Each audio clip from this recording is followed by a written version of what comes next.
Zo eens moet de eerste keer zijn. En dat was dan vandaag. Ik heb cell culturing geproefd. Smaak was goed. Super leuk, interessant team. Heel erg gepassioneerd. Open. Ik ga daar veel van maken. Ik heb wat leuke dingen opgenomen. Wat ik er gelijk bij moet gaan zeggen is dat de structuur absoluut niet voldoet. En ik denk dat dat de Achilleshiel is van alle cell structuring en cell-based companies. Ze hebben allemaal losse cellen, zonder structuur. Ze zijn mushy. Ik denk dat de komende 5 jaar het vooral over hybrides gaat. Dus het bijmengen van cultured cells in plantaardige vleesvervangers. Dat zal wel de beste richting zijn. Of ik de bedrijven hiervan weet te overtuigen, nou, let's zien. In Europa hebben we natuurlijk nog een ander probleem. In het vakantiepark Europa. En dat is namelijk dat de wetgeving totaal niet toestaat. Oproep aan onze overheden. Zorg in godsnaam dat we mogen experimenteren in de praktijk in field labs met dit soort nieuwe technologieën. Want we gaan anders hopeloos achterlopen. Ik ga dus een apart filmpje maken. Zoals ik al aangeef, ik denk dat de toekomst in de komende 5 tot 10 jaar wellicht ligt in hybrides, zoals dat zo mooi heet. En de cell-based companies moeten vooral nu heel veel tijd en energie steken in het opschalen van de technologie. Zodat deze cellen op prijsniveaus komen die ver onder de 10 euro zijn. Anders gaat het ook financieel niet goed. 50 en 70 euro per kilogram waar ik nu over gehoord heb, ook weer deze week in Singapore. Dat is een hard sell. Dat is wat ik denk in ieder geval. Nou, nogmaals, als wetenschapper en innovator zeg ik dat deze technologie wel doorgezet moet worden. Want het heeft wel degelijk potentie en de wereld is gebaat bij verdere high-tech doorontwikkeling. En dus hoop ik dat er voldoende ruimte is qua wetgeving, dat er voldoende enthousiaste high-tech ondernemers zijn met hun teams die hier mee in de gang gaan. Dat er voldoende seed money is, eventueel aangevuld met grants. En dat er vooral heel veel samenwerking mogen zijn. En samenwerking tussen Nederland en Singapore, die liggen eigenlijk voor het oprapen. Dus daar ga ik zeker heel snel mee aan de slag. Splendid dishes for you, so we planned as simple as possible. So you are gonna have just one fried shrimp. We thought this is the kind of good way to show you like real us. So we didn't add any flavors or anything like that, but you will have we had that buttery and an egg and the breadcrumbs. Yeah. And if you have allergy, please don't eat because they have allergen too. We measured it, it's slightly less than real shrimp, but still they do have it, so please do not eat it if you have it. And if you change your mind, you can still drop it. No, we won't. Yeah. So, I think before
yeah, I mean, we hope to taste maybe a further improvement product, and the next time if we get a chance and taste like even better, and I close my eyes and put it inside like a prawn, kind of thing. For that, I think we're gonna bring our chef.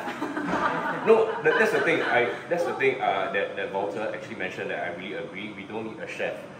We need just someone to just take a prawn, even like Ajuma or something that can just take the prawn and grill, or just fry, even steam. You can just steam the thing without any batter, and if we can just bite it and then it's prawn. So we have done that actually from the lab, and we found out there are a lot of different prawns, different shrimp. Yeah. And depends on what it is. Of course. They have different texture and different forms. Yeah. So, well, I can sure that this one matches at least one of them. Yeah. But what you expect is something that you have eaten before, and what you miss is something from what you have eaten before. And most probably flavor missing is from shell and the tail. That we cannot make it.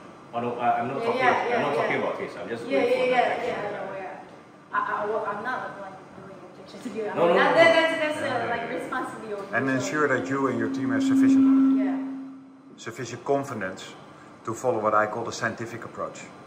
Have sufficient confidence to follow the scientific approach, because product developers and scientists that learn how to create textures with machine technology or with binding agents or texturizing agents, that is really the next step forward, I'm convinced. And most chefs I know, and I know several Michelin chefs, they don't have this experience. So use your gut feeling, measure in the lab what, for instance, the texture is, using texture analysis of shrimps. And then use binding agents, and if you need help again, I can assist you with that, to mimic this same structure. Use the technical laboratory approach to improve this as a next step. And after that, when that is good, you invite some chefs or Givaudan or whatever flavor house, and they will fix in a month time the optimization of the notes of the flavor. That is. Thank you for your comment. Yeah, we always want to focus on what's real and then what's original and what's fundamental. Yes. Thank you. Thank you. Thank you. Yes. Thank you for being here. Ira, can you tell a little bit about you and your background, especially? Because I think it's important to tell you. It's so fascinating, at least for us, not only because of your birthday, but the company here does not recognize you probably, but please do so. Okay.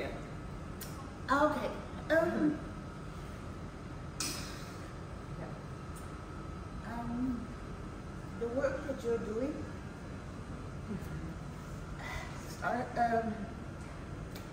started with an idea in 1948.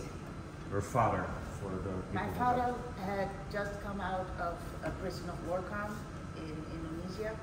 He had been very hungry. He went to the Netherlands to study medicine. He came to a lab. He was trying to become a doctor at the time, and they were keeping some tissue alive. And he had been very hungry, and he was thinking, oh, maybe I can eat this. But everybody else who had not been in this prison of war camp thought, oh, this is very interesting for medical reasons. So somehow he wanted to find out, can I make tissue without animals, because he was very much about animals.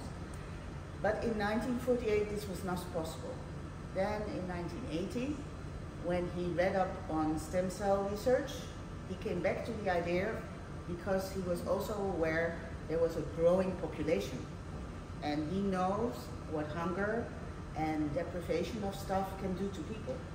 So from 1980, and I was 14 at the time, my father has been talking about making meat from cells, trying to get people to do meat from cells. He made the first patents. It took him years. The patents were written in 1993, 1994, 1997. They are still valid until 2024.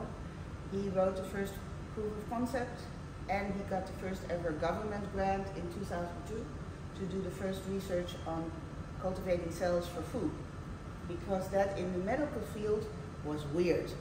People didn't want to talk about it. They wanted to become doctors and not food creators. And I am so very happy that you, with all your intelligence and your knowledge and your interests, are finding it cool now to use these techniques to make food and not become doctors or heart surgeons or whatever. And I have had cultivated meat before, but never cultivated seafood. So this is a real first for me. And I am now in my family the one that has had it, but my father never had it. So be aware this is a long road, and it will be a lot of optimizing. And as he knows, taking care of the texture, extremely important. Going the scientific road, absolutely, this is science. But everything that people does and do, making a cake, having a candle there, talking with each other, everything we humans do is techniques. So it's not weird to do techniques, it's a good thing. And what I also think is important, make sure that the reason you're doing this is the nutritional value you create.